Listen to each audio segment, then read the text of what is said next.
Were you there? I was there. I was in Jerusalem for the festival. People were everywhere. Some were saying that Jesus was coming. We all wanted to see him, so I went out with the crowds to await him. We took palm branches. Excitement filled the air. And then we saw him. He was riding a donkey. A donkey! Everyone was shouting, "Hosanna! Blessed is he who comes in the name of the Lord!" We waved our palm branches, and some even laid their cloaks in the path he was riding. I saw him. Yes, I was there.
Jesus instructed the two of us, John and Peter, to prepare for our Passover meal. When we asked him where, Jesus told us, "Go into the city and follow the man carrying a jar of water. Follow this man to the house that he enters." Jesus said, "Ask the owner, where's the guest room that I may eat Passover with my disciples?" The owner took us upstairs to a large room already furnished. So we prepared for the Passover meal. Now later, we all assembled in the upper room. Jesus said that he was eager to eat the Passover with us prior to his suffering. We didn't know what he meant. We didn't understand. Now later in the evening, Jesus picked up a loaf of bread. He gave thanks over it and broke it. And he said, "Take and eat. This is my body given for you." He then proceeded to pick up the cup. He gave thanks over it. He said, "Take and drink of this. This is my blood of the new covenant. Drink this in remembrance of me." After the meal, Jesus told us that one of us would betray him. One of us sitting at the table with him. One of us who had been with him all this time. We couldn't believe it. He also said that we would all become deserters. And I said to him, "Jesus, teacher, master, I could never desert you." Yes, we were there.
Were you there? I was there.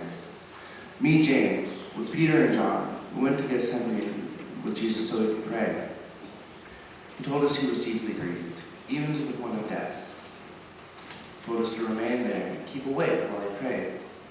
Well, it was late, and we were tired. Didn't mean to fall asleep, but we did. Jesus came back. He asked us if we could not stay awake for 1 hour. Jesus went away to pray. And when he came back the second time, we had fallen asleep again. Didn't know what to say to him. There was such hurt in his eyes. When Jesus went away a third time to pray. When we had come back, he found us falling asleep once more. He said, "Enough. The hour has come for the Son of Man to be betrayed by the hands of sinners." Yes, I was there.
priest of the temple.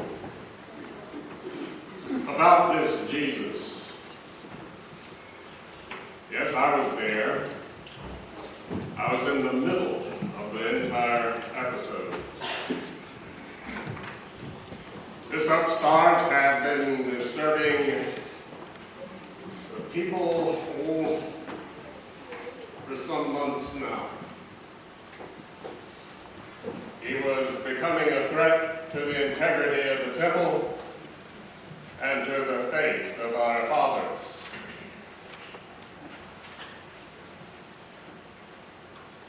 The people had been longing for a long while for a Messiah to lead them and return to the glory days of the kingdom of David, to Israel at its brightest. Now, the idea of Messiah was not new. Messiah wannabes they would spring up from time to time. They would create a stir, gain a following, and then either disappear or be silenced harshly. But this Jesus, he claimed that he was of the, or it was claimed for him that he was of the lineage of David, from that very house